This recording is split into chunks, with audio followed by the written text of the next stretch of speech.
Jafar express के हमला आवरों को दुनिया के सामने बेनकाब किया जाएगा। वज़ीर-ए-आज़म शहबाज शरीफ की ज़ेर सदारत अस्करी और सिविल क़यादत की बैठक में अहम फैसले कर लिए गए। दहशतगर्दी के खिलाफ हुकूमत का वाज़ेह और दो टोक मौक़िफ़ है। इजलास में रिवायती और डिजिटल मीडिया पर मुल्क दुश्मन मुहिम का मुंह तोड़ जवाब देने का फैसला भी किया गया है। जी बिल्कुल, आपको इस हवाले से बताएं कि कौमी बयानिए और मुल्क की सलामती के खिलाफ मवाद का सद्भाव किया जाएगा। नेशनल एक्शन प्लान के तहत कौमी बयानिए को मजबूत करने पर भी इत्तफाक किया गया।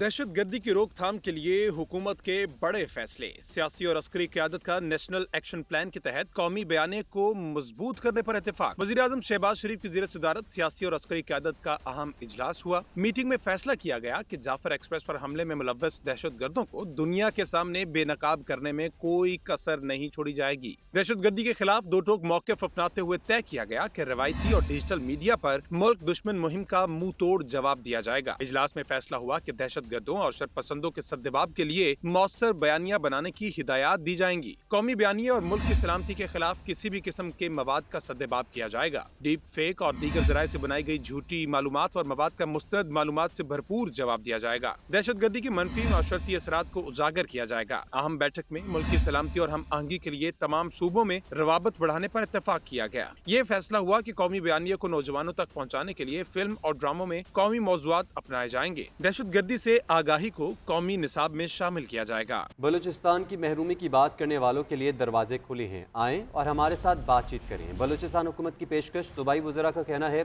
कि बलूचिस्तान में गैर रवायती अंदाज में पाकिस्तान को गैर मुस्तहकम करने वाली क़ुव्वतें मुलव्वस हैं। मुसाफिरों को बस से उतार कर कत्ल करना घिनौना अमल है। शनाख्त की बुनियाद पर कत्ल करने वालों के खिलाफ कानून के मुताबिक कार्रवाई होगी। दहशतगर्दी इंतशार फैलाने और CPEC को नाकाम बनाने के लिए की जा रही है। यूसुफ रजा गिलानी मामला भारतीय हुकूमत के सामने रख चुके हैं, फिर भी सबूत की ज़रूरत है तो कुलभूषण की शक्ल में मौजूद है। कल धमाके में कैंसर के माहिर डॉक्टर भी शहीद हुए। दहशतगर्दी के खिलाफ कौमी और सूबाई क़यादत मुत्तहिद। सूबाई वज़रा और तर्जुमान बलूचिस्तान हुकूमत की प्रेस कॉन्फ्रेंस। सूबाई वज़ीर ज़हूर बेलेदी ने कहा कि सानेहा जाफर एक्सप्रेस में मासूम मुसाफिरों को यरगमाल बनाया गया। मुल्क दुश्मन अनासर को बलूचिस्तान की तरक्की बर्दाश्त नहीं। वो CPEC को भी सबूताज करना चाहते हैं। सूबे में दहशतगर्दी का खात्मा करके बलूचिस्तान को अमन का गहवारा बनाएंगे। कल जो वाक़या हुआ उसमें डॉक्टर मेहरुल्लाह तरीन जो बलूचिस्तान का वाहिद प्रोफेशनल ऑन्कोलॉजिस्ट था, उनको शहीद किया गया। तो ये दहशतगर्दी सिर्फ़ और सिर्फ पाकिस्तान में इंतशार फैलाने, बलूचिस्तान की तरक्की को रोकने, CPEC को नाकाम बनाने के लिए हॉस्टाइल एजेंसीज करवा रही हैं। सूबाई वज़ीर ख़जाना शुएब नुशैरवानी ने कहा कि बलूचिस्तान में दुश्मन एजेंसियां गैर रवायती अंदाज में बरसरे पेकार हैं। दहशतगर्द मासूम लोगों को निशाना बना रहे हैं। रहनुमा बाप पार्टी खालिद मक्सी ने कहा कि अगर कोई स्टेट के खिलाफ उठे तो रियासत हरकत में आएगी। तर्जुमान बलूचिस्तान हुकूमत शाहिद रिंद ने कहा कि पहली मरतबा एक्शन प्लान तश्कील दिया गया। अमन अमान के इन कैमरा इजलास में तमाम अरकान को एतमाद में लिया गया। कोयटा से अंदरूनी मुल्क के लिए ट्रेन सर्विस 17 रोज बाद बहाल हो गई। कोयटा रेलवे स्टेशन से जाफर एक्सप्रेस पेशावर के लिए रवाना हुई। 9 बोगियों पर मुश्तमिल ट्रेन में 400 से ज्यादा मुसाफिर सवार हैं। रवानगी से पहले मुकम्मल तलाशी और स्कैनिंग की गई। सिक्योरिटी के सख्त इंतजाम भी किए गए। ट्रेन के अंदर भी एहलकार तैनात हैं। 11 मार्च को ट्रेन पर दहशतगर्दों ने हमला किया था, जिसके बाद से ट्रेन सर्विस मुअत्तल थी। गुज़श्ता रोज पेशावर से कोयटा के लिए रवाना होने वाली जाफर एक्सप्रेस बलूचिस्तान की हदूद में दाखिल हो गई।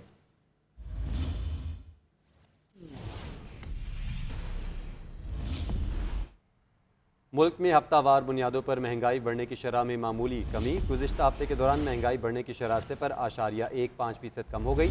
इदारा शुमारियात ने हफ्तावार बुनियादों पर महंगाई के आदाद शुमार जारी कर दिए हैं। जी बिल्कुल, आपको बताएं कि मुल्क में हफ्तावार बुनियादों पर महंगाई बढ़ने की शरह में मामूली कमी हुई है। गुज़श्ता हफ्ते के दौरान महंगाई बढ़ने की शरह 0.15% कम हो गई। इदारा शुमारियात ने हफ्तावार बुनियादों पर महंगाई के आदाद शुमार जारी कर दिए हैं। आपको अपडेट करें कि मुल्क में हफ्तावार बुनियादों पर महंगाई बढ़ने की शरह में मामूली कमी। गुज़श्ता हफ्तों के दौरान महंगाई बढ़ने की शरह 0.15% कम हो गई। इदारा शुमारियात ने हफ्तावार बुनियादों पर महंगाई के आदाद शुमार जारी कर दिए। मुल्क में हफ्तावार बुनियादों पर महंगाई बढ़ने की शरह में मामूली सी कमी रिकॉर्ड की गई है। गुज़िश्ता हफ्ते के दौरान महंगाई बढ़ने की शरह 0.15% कम हो गई। नैब खैबर पख्तूनख्वा ने 20 अरब रुपए के गंदम खरीदारी स्कैंडल की इंक्वायरी शुरू कर दी। ज़राए के मुताबिक महकमा खुराक खैबर पख्तूनख्वा ने मुबैना तौर पर गैर मयारी गंदम महंगे दामों खरीदी। सब्सिडी वाली गंदम की बड़ी मकदार मुबैना तौर पर गोदामों से गायब है। सूबाई हुकूमत ने भी मामले का नोटिस लेकर जिम्मेदारों की निशानदही के लिए तहकीकात करने की यकीन दहानी करवाई है। केस में महकमा खुराक के अफसरान और निजी सप्लायर्स को शामिल किया गया। अफसरान पर मुबैना तौर पर अरबों रुपए की माली बद इंतजामी का इल्ज़ाम है। फैसलाबाद में दौरान डकैती शोहर के सामने खातून से इज्तिमाई ज़्यादती का मामला। पुलिस ने मुलव्विस मरकजी मुलजिम को गिरफ्तार कर लिया। मुलजिम का एतराफ़ है जुर्म।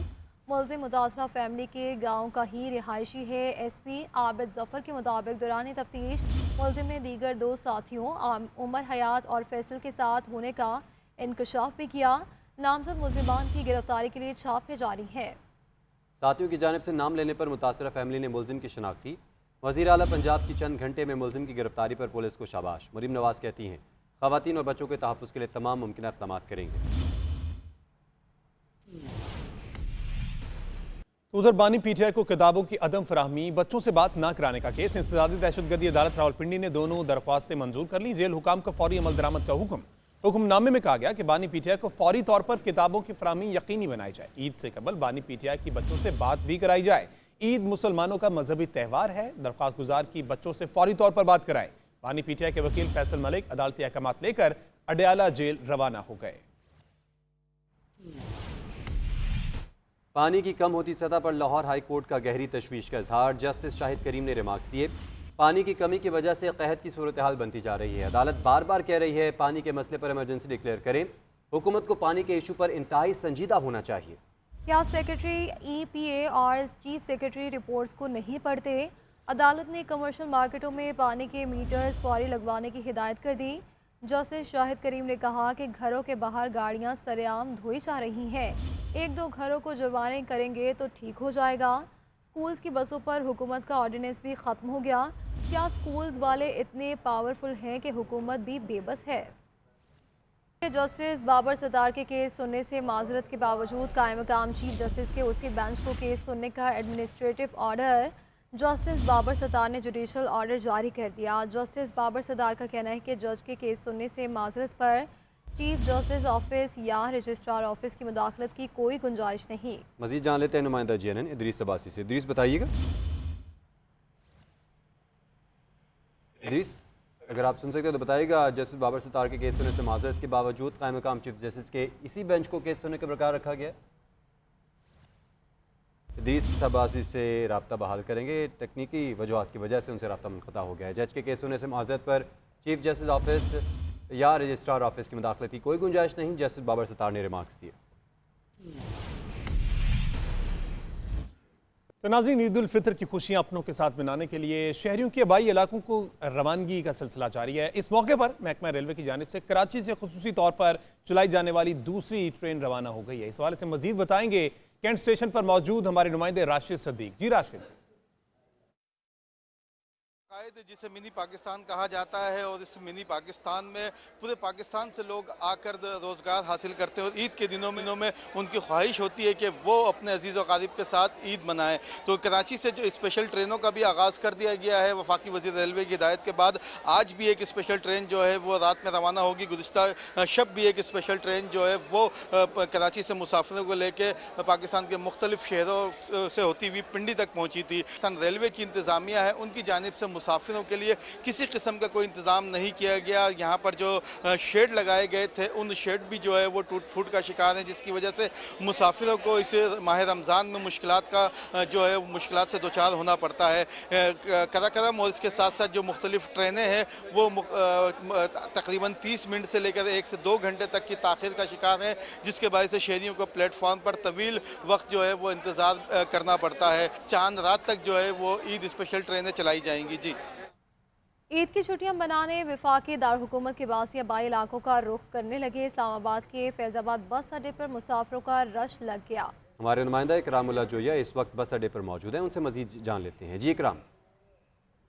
जी बिल्कुल, मैं इस वक्त इस्लामाबाद के बस स्टैंड पर मौजूद हूँ। ये फैज़ाबाद का बस स्टॉप है जहाँ पर इस्लामाबाद के जो रहायशी हैं वो अपने आबाई इलाकों में ईद मनाने के लिए यहाँ से जा रहे हैं। इस वक्त काफ़ी ज़्यादा रश जो है वो हमें बस अड्डों पर दिखाई दे रहा है। मुसाफिरों से मेरी बात हुई है, उनसे मैंने पूछा है कि इस दफ़ा क्या ईद के हवाले से जो है वो क्या किराए बढ़ाए गए हैं या नहीं।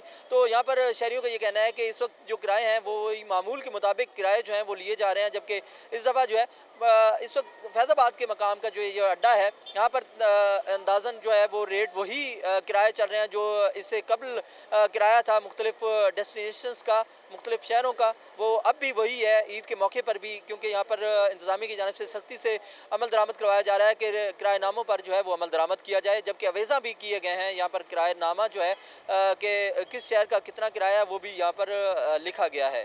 जी। तो ईद करीब आते ही खरीदारी का सिलसिला उरूज पर पहुंच चुका है। खास तौर पर खवातीन की रेडीमेड मलबूसात में दिलचस्पी पहले से कहीं ज्यादा बढ़ गई है। नित नए डिजाइन, दीदा जेब रंग और फैशन के बदलते अंदाज ने खवातीन को रेडीमेड कपड़ों की तरफ माइल कर दिया है। तफसीलात फरहत शाहीन की इस रिपोर्ट में। नए फैशन और आसानी की वजह से बहुत सी खवातीन ने दर्जियों के बजाय रेडीमेड कपड़ों को तरजीह देना शुरू कर दी है। यही वजह है कि मुल्क भर में ब्रांडेड और नॉन ब्रांडेड तैयार शुदा मलबूसात की मांग में नुमाया इजाफा देखने में आ रहा है। खास तौर पर ईद के करीब आते ही ब्रांडेड के साथ साथ आम दुकानों पर भी रश बढ़ जाता है। मार्केट में लॉन, कॉटन और फैंसी सूट के अलावा एम्ब्रॉयडरी वाले कपड़े की मांग सबसे ज्यादा है। खवातीन का कहना है कि रेडीमेड कपड़ों ने इन्हें दर्जियों की परेशानी से बचा लिया है। जैसे जैसे ईद करीब आती जा रही है, टेलर्स के नखरे भी बढ़ते जा रहे हैं, तो आई थिंक रेडीमेड कपड़े बहुत एसेसिबल हैं, आवाम को बहुत अच्छी प्राइसेस में मिल जाएंगे। प्रेफर करती हूँ कि रेडीमेड कपड़े लें, क्योंकि हर तरह के डिज़ाइंस, कलर्स और लेसेस वगैरह जो है उसमें टाइम आपका सेव हो जाता है। लेसेस वगैरह उनको सिलवाना और सब ढूंढना कपड़ा वो सब बहुत मुश्किल होता है, तो रेडीमेड कपड़े आई थिंक वो ज़्यादा प्रेफरेबल होते हैं। ईद की तैयारियों में कपड़ों का इंतखाब सबसे अहम होता है और यही वजह है कि रेडीमेड कपड़ों का रुझान हर गुजरते साल के साथ बढ़ रहा है। ईद के पुरमसरत मौके पर नया और खूबसूरत लिबास पहनना पाकिस्तानी माशरे की रवायत बन चुका है। एक तरफ लोग ईद की तैयारियों में मगन हैं तो दूसरी तरफ रेडीमेड कपड़ों की डिमांड में भी इजाफा हो चुका है। कैमरामैन दाऊद के साथ फरहत शाहीन, GNN न्यूज़, इस्लामाबाद। ईद की आमद में बस कुछ ही रोज़ बाकी हैं। शॉपिंग के लिए लाहौर में शहरियों ने फैमिलीज़ के साथ बाज़ारों का रुख कर रखा है। हमारे नुमाइंदे जुल्करनैन राना इस वक्त इचरा बाज़ार में मौजूद हैं, इनसे मज़ीद तफसीलात जानते हैं। में चंद रोज़ बाकी हैं और ईद की शॉपिंग के लिए शहरियों ने बाज़ारों का रुख कर लिया है। दोपहर का टाइम है, इतना रश तो होता नहीं है, लेकिन चूँकि ईद बिल्कुल करीब आ चुकी है तो ख़ासा रश जो है वो आज बाज़ारों में जो है दिखाई दे रहा है और शहरी जो है वो अपने नए कपड़े जो हैं वो लेते हुए दिखाई दे रहे हैं। इसी तरह से जो बच्चों की तादाद है वालिदैन के साथ वो भी ज़्यादा है, क्योंकि बच्चों की शॉपिंग का ज़्यादा एहतमाम किया जा रहा है। इसके साथ साथ जो ख़वातीन है वो भी किसी से पीछे नहीं है और ख़वातीन जो हैं वो अपने सूट के साथ चूड़ियाँ मैच करती दिखाई दे रही हैं। इसके साथ जूते जो हैं वो यहाँ पर लिए जा रहे हैं। इसी तरह से लाहौर के जो मुख्तलिफ इलाके हैं, बाज़ार हैं, उनमें शाम के औकात में जो है ख़ासा रश हो जाता है। मैं इस वक्त इचरे बाज़ार में मौजूद हूँ और यहाँ पर दुकानें जैसे ही खुली हैं तो शहरियों की एक बड़ी तादाद जो है वो दुकानों पर ईद की शॉपिंग करती दिखाई दे रही है। जी नाज़रीन, पेशावर में मर्द भी ईद की तैयारियों में कैसे किसी से पीछे कैसे रह सकते हैं। कोई अपने लिए रेडीमेड सूट ख़रीद रहे हैं तो कोई मैचिंग वेस्ट कोट की तलाश में भटक रहे हैं। मज़ीद जान लेते हैं अपनी नुमाइंदा अलिशा खटक से। जी बिल्कुल, ईद उल फितर का आखिरी राउंड जो है शॉपिंग का शुरू हो चुका है और बड़ी तादाद में पेशावर के शहरी भी इस हवाले से बाज़ारों का रुख कर रहे। ख़वातीन के साथ मर्द भी इस दौड़ में किसी से पीछे नहीं और वो बाज़ार आ रहे हो वेस्ट कोट के साथ जो रेडीमेड कुर्ते हैं वो लेना पसंद कर रहे। इस वक्त मेरे साथ एक दुकानदार मौजूद है, इनसे बात करते हैं। जी सर, बताइएगा कौन सी वैरायटी इस साल ज़्यादा चल रही है और कीमतों के बारे में क्या कहेंगे? कीमतें तो इंशाल्लाह इस दफ़ा इतना फ़र्क नहीं आया है, पहले के बनिस्बत रेट बेहतर है और इंशाल्लाह इस दफ़ा कुर्ते और वास्कट की वैरायटी हमारे पास मौजूद है। लोग दर बदर आ रहे हैं और वेस्ट कोट और शलवार कमीज़ ख़रीद रहे हैं। जी टेलर जो है ना 15 और 16 रमज़ान के बाद टेलर साहबान जो है ना वो बंद कर देते सिलाई, तो ज़्यादातर लोग फिर रेडीमेड की तरफ दुकानों की तरफ रुख करते हैं। जी बिल्कुल, इनका यही कहना है कि ईद के 14-15 दिन पहले जो है वो टेलर्स वगैरह कपड़े लेना बंद कर देते हैं, जिसकी वजह से मर्द हजरात भी अब रेडीमेड कपड़े लेना पसंद करते हैं और जो यहाँ आ रहे हैं और शॉपिंग कर रहे हैं। जी तर्जुमान JUI असलम बुखारी कहते हैं कि अली अमीन गंडापुर बानी PTI की वाज़ेह हिदायत के बावजूद मौलाना फजलुर रहमान के खिलाफ हरजा सराई कर रहे हैं। वो तहरीक इंसाफ और JUI के दरमियान फासलों को बढ़ाने की साजिश कर रहे हैं। अली अमीन गंडापुर तहरीक इंसाफ के गुरबाशफ हैं। ग्रैंड अपोजिशन में रुकावट से हुकूमत और गैर जमहूरी कुव्वतों को फ़ायदा होगा। बानी PTI को बैरूनी नहीं अंदरूनी साजिशों से खतरा है। PTI क़यादत पार्टी के अंदर साजिशों पर नजर रखे। अपोजिशन ग्रैंड अलायंस को हमारी कमजोरी ना समझा जाए। PTI वजाहत करे कि अली अमीन के उलमा बारे बयान पर उनकी पार्टी पॉलिसी क्या है।